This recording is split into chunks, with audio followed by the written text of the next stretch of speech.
આપ કે ગામથી આવો છો ભાઈ? હું સુરતથી આવું છું. બરાબર. અને અગાઉ કેના માટે દ્વારકા મુખ્ય સંશોધન કેન્દ્રમાં અમૃત પુષ્પ અને ઔષધિઓ માટે આપ આવ્યા હતા? કેન્સર ટ્રીટમેન્ટ માટે. બરાબર. દર્દી કોણ છે ભાઈ આપને? મારા મમ્મી છે. બરાબર. શું શું તકલીફો હતી અને શું શું ફેરફારો થયા એ જરા જણાવો. એમને તકલીફ હતી, ખાવામાં તકલીફ હતી, હૃદયમાં ગાંઠ હતી. બરાબર. ક્લિયર થઈ ગઈ છે. બરાબર. પાછા રિપોર્ટ કરાવી લીધા? પાછા રિપોર્ટ કરાવ્યા. બરાબર. નોર્મલ આવી રિપોર્ટ પાછા બધા નોર્મલ આવી ગયા છે. જી. ને અત્યારે સમજો કે બધું રિપોર્ટમાં ગાંઠ આવી નથી, ગાંઠ ઓગળી ગઈ છે ને સારું છે. બહુ સારું રિઝલ્ટ છે. ખૂબ ને સરસ. ડૉક્ટરે કીધું છે કે ભાઈ ગાંઠ ઓગળી ગઈ છે, હવે તમારે જે કંઈ ખાવું પીવું હોય જેમ રેગ્યુલર જીવો છે તે એને જીવી શકો છો. હવે તમને કોઈ તકલીફ નથી. બરાબર. દર્દીની ઉંમર કેટલી છે ભાઈ? દર્દીની ઉંમર છે 58 વર્ષની. બરાબર.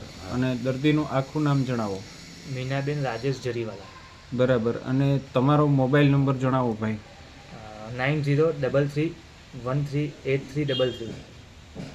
બરાબર. કે કોઈ આવી જટિલ તકલીફવાળા દર્દીઓ હોય હા, તો તમારી પાસેથી પણ અમારો અભિપ્રાય મેળવી શકે આ વિડીયોના માધ્યમથી. સાચી વાત. બરાબર.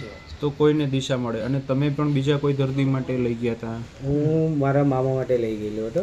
જી. એનું નામ છે રણજીતભાઈ ગજ્જર.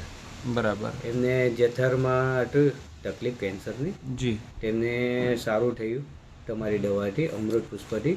બરાબર. તેના માધ્યમથી અમે મીનાબેનની દવા લેવા આવ્યા. પછી આ દર્દી માટે આપણે શરૂ કર્યું. મીનાબેન માટે. પણ અચ્છા. આજે બંનેઓને સારું છે, કોઈ તકલીફ નથી.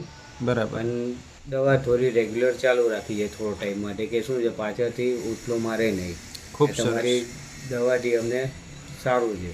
ખૂબ સરસ. તમારું પણ આખું નામ જણાવો. મારું નામ છે મયુરભાઈ જરીવાલા. મયુરભાઈ, તમારો મોબાઈલ નંબર જણાવો.